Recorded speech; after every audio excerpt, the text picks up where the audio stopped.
بسم اللہ الرحمن الرحیم۔ السلام علیکم دوستوں آج کی اس ویڈیو میں ہم حضرت خواجہ غریب نواز خواجہ معین الدین چشتی رضی اللہ تعالی عنہ کے بچپن کا واقعہ پیش کریں گے، جو کہ معلوماتی ہونے کے ساتھ ساتھ بہت دلچسپ ہے، لہٰذا آپ اس ویڈیو کو آخر تک ضرور دیکھیے گا۔ دوستوں، شیخ المشائخ سلطان الہند غریب نواز حضرت خواجہ معین الدین چشتی اجمیری رحمۃ اللہ علیہ 14 رجب 536 ہجری کو جنوبی ایران کے علاقے سیستان میں پیدا ہوئے۔ آپ کے والد گرامی خواجہ غیاث الدین حسن بہت دولت مند تاجر اور بااثر شخص تھے۔ خواجہ معین الدین چشتی رحمۃ اللہ علیہ نسلی اعتبار سے صحیح النسب سید تھے۔ دوستوں، مال کی زیادتی کو قرآن مجید میں بہت بڑا فتنہ قرار دیا گیا ہے، مگر خواجہ غیاث الدین امیر ہونے کے ساتھ ساتھ ایک عبادت گزار اور متقی انسان بھی تھے۔ حضرت خواجہ معین الدین چشتی اجمیری رحمۃ اللہ علیہ نے ایک دولت مند گھرانے میں بڑے ناز و نعام کے ساتھ پرورش پائی تھی، مگر کہنے والے کہتے ہیں کہ عیش و عشرت کی اس فراوانی کے باوجود بھی خواجہ صاحب میں بچپن سے ہی ایک عجیب انداز کی قناعت تھی۔ جس دور میں حضرت خواجہ غریب نواز رحمۃ اللہ علیہ کی پیدائش ہوئی تھی، وہ بڑا پرآشوب دور تھا۔ سیستان اور خراسان لوٹ مار کی زد میں تھے، ہر طرف افراتفری کا ماحول تھا۔ سیاسی انتشار نے انتہائی سنگین صورت اختیار کر لی تھی۔ سرسبز و شاداب علاقوں میں آگ بھڑک رہی تھی اور خوبصورت سے خوبصورت شہر کھنڈرات بنتے جا رہے تھے۔ مسلمانوں میں کئی فرقے بن چکے تھے جو بڑی بے دردی اور بے رحمی کے ساتھ مسلمانوں کا ہی خون بہا رہے تھے۔ پورے ملک میں قتل و غارت کا بازار گرم کر رکھا تھا۔ یہی وہ زہر آلود فضا تھی جس نے خواجہ غیاث الدین حسن کو اپنا وطن چھوڑنے پر مجبور کر دیا۔ آپ رحمۃ اللہ علیہ اپنی بیوی اور بچے کو لے کر خراسان چلے آئے۔ اس وقت خواجہ معین الدین چشتی رحمۃ اللہ علیہ کی عمر 1 سال کے قریب تھی۔ خواجہ صاحب کے ابو خواجہ غیاث الدین کا خیال تھا کہ انہیں یہاں خراسان میں کوئی نہ کوئی آرام کی جگہ ضرور مل جائے گی، مگر یہاں بھی گردش ماہ و سال کے وہی تیور تھے، یہاں بھی فتنے سر اٹھا رہے تھے۔ خواجہ غیاث نے اپنے فرزند کی تعلیم و تربیت کے لیے بڑا اہتمام کیا، مگر خراسان کی صورتحال روز بروز بگڑتی ہی چلی گئی۔ 549 ہجری میں خونی سیلاب انسانی سروں سے گزر گیا۔ اس وقت خواجہ معین الدین چشتی رحمۃ اللہ علیہ کی عمر 13 سال تھی۔ خواجہ معین الدین چشتی رحمۃ اللہ علیہ نے مصیبتوں اور آفتوں کے المناک ماحول میں پرورش پائی تھی اور اپنی آنکھوں سے مسلمانوں کے خون کے دریا بہتے دیکھے تھے۔ کبھی کبھی آپ نہایت رقت آمیز لہجے میں اپنے ابو جان سے سوال کرتے کہ بابا جان، مسلمانوں کا خون آخر کب تک بہتا رہے گا؟ کہنے لگتے، بیٹا، یہ شربار موسم اور خونی ہوائیں ایمان والوں کے لیے آزمائش ہیں، تمہیں صبر کرنا ہی پڑے گا۔ پھر ایک دن صبر کی تلقین کرنے والا بھی دنیا سے رخصت ہو گیا۔ خواجہ غیاث الدین حسن نے 551 ہجری میں وفات پائی۔ اس وقت حضرت خواجہ معین الدین چشتی رحمۃ اللہ علیہ کی عمر مبارک 15 سال تھی۔ آپ نے آنکھیں کھولتے ہی ہر طرف قیامت کے مناظر دیکھے تھے۔ یہ ایک اور قیامت تھی جو آپ پر پوری طرح سے ٹوٹ پڑی تھی۔ سارا مال و اسباب تو پہلے ہی چھن گیا تھا، اب ایک دولت باقی تھی اور وہ تھا باپ کا سایہ۔ لیکن کم عمری میں ہی خواجہ صاحب ایک شفیق و مہربان باپ کے سائے سے بھی محروم ہو گئے تھے۔ والد کی موت نے خواجہ صاحب رحمۃ اللہ علیہ کو اس قدر متاثر کیا کہ آپ ہر وقت اداس اور پریشان رہنے لگے۔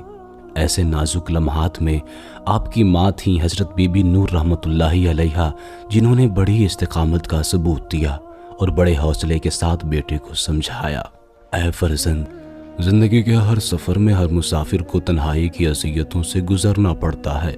اگر تم ابھی سے اپنی تکلیفوں کا ماتم کرنے بیٹھ گئے تو یہ دشوار گزار راستہ کیسے طے کرو گے؟ اٹھو اور پوری توانائی کے ساتھ اپنا سفر شروع کرو، ابھی تمہاری منزل بہت دور ہے۔ یہ والد محترم کی محبت کا ثبوت نہیں کہ تم دن رات ان کی یاد میں آنسو بہاتے رہو۔ اولاد کی محبت یہ ہے کہ وہ باپ کے خواب کی تعبیر پیش کرے، اور تمہارے باپ کا ایک ہی خواب تھا کہ ان کا بیٹا علم و فضل میں کمال حاصل کرے۔ امی جان کی تسلیوں سے حضرت خواجہ غریب نواز رحمۃ اللہ علیہ کی طبیعت سنبھل گئی اور آپ ذوق و شوق کے ساتھ علم حاصل کرنے لگے، مگر سکون و فراغت کی یہ مہلت بھی زیادہ لمبی نہ رہ سکی۔ مشکل سے 1 سال گزرا ہوگا کہ حضرت بی بی نور رحمۃ اللہ علیہا بھی اس دنیا سے چلی گئیں۔ اب تنہائی کی داستان پوری طریقے سے مکمل ہو گئی تھی۔ اب حضرت خواجہ غریب نواز رحمۃ اللہ علیہ اس دنیا میں بالکل اکیلے رہ گئے تھے۔ والد گرامی کی وفات کے بعد ایک باغ اور ایک چکی آپ کو ورثے میں ملی تھی۔ ماں کی زندگی میں تو پھر بھی آپ حصول رزق کی کشمکش سے آزاد تھے، مگر جب ماں کا بھی انتقال ہو گیا تو کاروبار کا سارا بوجھ آپ کے کندھوں پر آ گیا۔ خواجہ معین الدین چشتی اجمیری رحمۃ اللہ علیہ نے باغبانی کو اپنا پیشہ بنا لیا۔ سارے کام آپ خود ہی انجام دیا کرتے تھے۔ پیڑوں کو پانی دیتے، زمین کو ہموار کرتے، پودوں کی کاٹ چھانٹ عمل میں لاتے، کھاد وغیرہ کا بندوبست کرتے اور منڈیوں میں جا کر خود ہی پھل بھی بیچا کرتے تھے۔ اس کاروباری کشمکش سے آپ کی تعلیم پر بہت برا اثر پڑا اور آپ کی پڑھائی بند ہو گئی۔ حضرت خواجہ غریب نواز رحمۃ اللہ علیہ کو اس کا بڑا دکھ تھا، لیکن ایک ایسی مجبوری تھی کہ جس کا بظاہر کوئی توڑ نظر نہیں آ رہا تھا۔ آپ رحمۃ اللہ علیہ اکثر اوقات اپنی اس محرومی پر غور کرتے اور جب کوئی حل نظر نہیں آتا تو شدید مایوسی کے عالم میں آسمان کی طرف دیکھتے اور آسمان کی طرف دیکھتے دیکھتے رونے لگ جایا کرتے تھے۔ یہ خدا کے سامنے ایک بندے کی خاموش دعا تھی۔ دوستوں، ایک دن حضرت خواجہ غریب نواز رحمۃ اللہ علیہ اپنے باغ کے پیڑوں کو پانی دے رہے تھے کہ تبھی ادھر سے مشہور بزرگ حضرت ابراہیم کندوزی رحمۃ اللہ علیہ کا گزر ہوا۔ خواجہ صاحب بزرگ کو دیکھ کر دوڑتے ہوئے آئے اور ابراہیم کندوزی رحمۃ اللہ علیہ کے ہاتھوں کو بوسہ دینے لگے۔ بزرگ ایک لڑکے کی جوش عقیدت سے بہت زیادہ خوش ہوئے۔ انہوں نے حضرت خواجہ صاحب رحمۃ اللہ علیہ کے سر پر ہاتھ رکھا، دعائیں دی اور آگے جانے لگے، لیکن آپ نے حضرت ابراہیم کندوزی رحمۃ اللہ علیہ کا دامن تھام لیا۔ بزرگ نے پلٹ کر پوچھا، اب کیا چاہتے ہو فرزند؟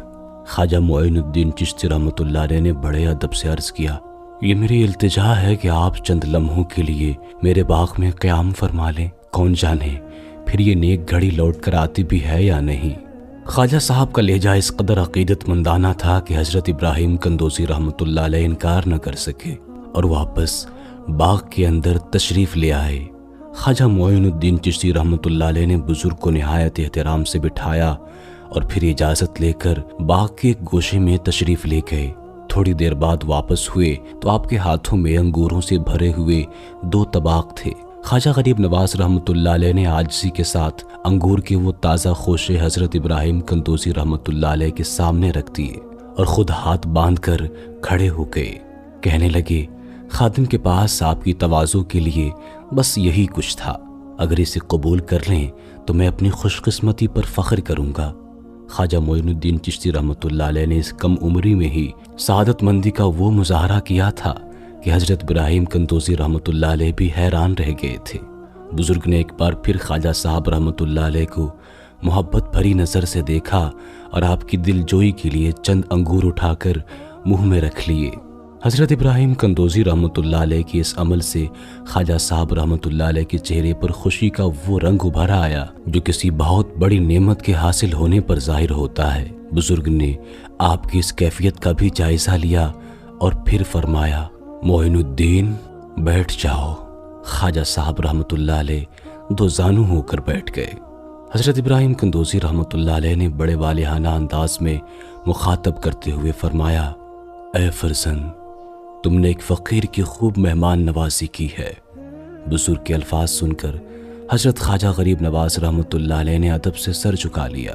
حضرت ابراہیم کندوزی رحمۃ اللہ علیہ باغ کی طرف اشارہ کر کے انتہائی جذب کے عالم میں فرمائے جا رہے تھے، یہ سرسبز و شاداب درخت، یہ لذیذ پھل، یہ ملکیت، یہ جائیداد، یہ سب کچھ فنا ہو جانے والا ہے۔ آج جہاں بہاروں کا دور دورہ ہے، کل اسی مقام پر خزاں کی حکومت ہوگی۔ یہی گردش روز و شب ہے اور یہی نظام قدرت ہے۔ تیرا یہ باغ بھی وقت کی تیز آندھیوں میں اجڑ جائے گا، پھر خدائے تعالیٰ تجھے ایک اور باغ عطا کرے گا، ایسا باغ جس کے درخت قیامت تک گرم ہواؤں سے محفوظ رہیں گے۔ ان درختوں کے پھلوں کا ذائقہ ایک بار بھی جو چکھ لے گا، پھر وہ دنیا کی کسی نعمت کی طرف آنکھ اٹھا کر بھی نہیں دیکھے گا۔ اتنا کہنے کے بعد حضرت ابراہیم قندوزی رحمۃ اللہ علیہ نے اپنی جیب میں ہاتھ ڈالا۔ خواجہ صاحب بزرگ کے اس عمل کو بہت غور سے دیکھ رہے تھے۔ جب ابراہیم قندوزی رحمۃ اللہ علیہ نے ہاتھ جیب سے باہر نکالا تو آپ کے ہاتھ میں سوکھی روٹی کا ایک ٹکڑا صاف نظر آ رہا تھا۔ ابراہیم قندوزی رحمۃ اللہ علیہ نے فرمایا، وہ تیری مہمان نوازی تھی بیٹا، یہ فقیر کی دعوت ہے۔ اتنا کہہ کر حضرت ابراہیم قندوزی رحمۃ اللہ علیہ نے روٹی کا وہ ٹکڑا حضرت خواجہ صاحب رحمۃ اللہ علیہ کے منہ میں ڈال دیا اور پھر تیزی کے ساتھ باغ سے نکل کر کسی دوسری طرف چلے گئے۔ روٹی کا ٹکڑا اس قدر خشک تھا کہ اس کا چبانا دشوار تھا، مگر خواجہ صاحب رحمۃ اللہ علیہ نے اسے بزرگ کا تحفہ عظیم سمجھ کر کھا لیا۔ اس ٹکڑے کا حلق سے اترنا ہی تھا کہ خواجہ غریب نواز رحمۃ اللہ علیہ کے دل کی دنیا ہی بدل گئی۔ آپ کو ایسا معلوم ہونے لگا جیسے کائنات کی ہر شے فضول ہے۔ دوسرے دن خواجہ صاحب رحمۃ اللہ علیہ نے اپنا باغ اور چکی دونوں ہی بیچ دی۔ آپ کے اس فیصلے پر آپ کے تمام جاننے والے بہت حیران تھے۔ ان لوگوں نے آپ کو سمجھانے کی بہت کوشش کی، مگر آپ پر اس کا کچھ بھی اثر نہ ہوا۔ جائیداد کو بیچنے کے بعد جس قدر رقم حاصل ہوئی، آپ نے اسے کھڑے کھڑے غریبوں اور محتاجوں میں بانٹ دیا۔ خواجہ صاحب کا یہ عمل عزیز و اقارب کے لیے اور بھی حیران کرنے والا تھا۔ زیادہ تر لوگوں کے نزدیک آپ رحمۃ اللہ علیہ کا دماغ کسی خلل کا شکار تھا، مگر کون جانتا تھا کہ خواجہ صاحب رحمۃ اللہ علیہ کے دل پر کیا گزری ہے اور ذہن کے کس کونے سے روشنی کی وہ لکیر پھوٹ رہی ہے جس نے دنیا کے تمام اجالوں کو دھندلا کر رکھ دیا ہے۔ دوستوں، حضرت ابراہیم قندوزی رحمۃ اللہ علیہ سے ملاقات اور پھر اپنا سارا مال و متاع اللہ کی راہ میں لٹانے کے بعد حضرت خواجہ غریب نواز رحمۃ اللہ علیہ علم حاصل کرنے کے لیے نکل پڑے۔ آپ نے خراسان سے نکل کر سب سے پہلے پورب کا سفر اختیار کیا۔ ان دنوں سمرقند اور بخارا اسلامی علوم و فنون کے اہم مراکز سمجھے جاتے تھے۔ یہاں حضرت خواجہ غریب نواز رحمۃ اللہ علیہ نے سب سے پہلے قرآن کریم حفظ کیا، پھر تفسیر، فقہ، حدیث اور دوسرے علوم ظاہری میں مہارت حاصل کی۔ آپ کے اساتذہ میں کون کون بزرگ شامل تھے اس کا صحیح اندازہ کسی کو نہیں ہے، مگر بعض روایات سے اتنا ضرور پتہ چلتا ہے کہ آپ کے استادوں میں مولانا حسام الدین بھی شامل تھے، اور اسی بزرگ نے حضرت خواجہ غریب نواز رحمۃ اللہ علیہ کو قرآن کریم حفظ کروایا تھا۔ دوستوں، ہم نے ارادہ کیا ہے کہ ہم خواجہ صاحب کی پوری زندگی کو اپنے چینل پر اپلوڈ کریں، لیکن ایک ویڈیو کے اندر اگر ہم یہ کرنا چاہیں تو ویڈیو بہت زیادہ لمبی ہو جائے گی۔ یہی وجہ ہے کہ ہم نے خواجہ صاحب کی زندگی کو کئی پارٹس میں ڈیوائیڈ کیا ہے۔ یہ پہلا پارٹ تھا۔ آپ اس ویڈیو کو ضرور لائک کیجئے اور اسی طریقے سے دوسری ویڈیوز کے لیے ہمارے اس چینل کو ضرور سبسکرائب کر لیجئے، اور دنیا بھر میں جو بھی خواجہ غریب نواز رحمۃ اللہ علیہ کے چاہنے والے ہیں، جو ان کے بارے میں جاننا چاہتے ہیں، ان تک ویڈیوز پہنچانے میں ہماری مدد ضرور کریں۔ اس ویڈیو کو ان کے ساتھ شیئر کریں۔ اپنا بہت سا خیال رکھیے گا۔ اللہ حافظ۔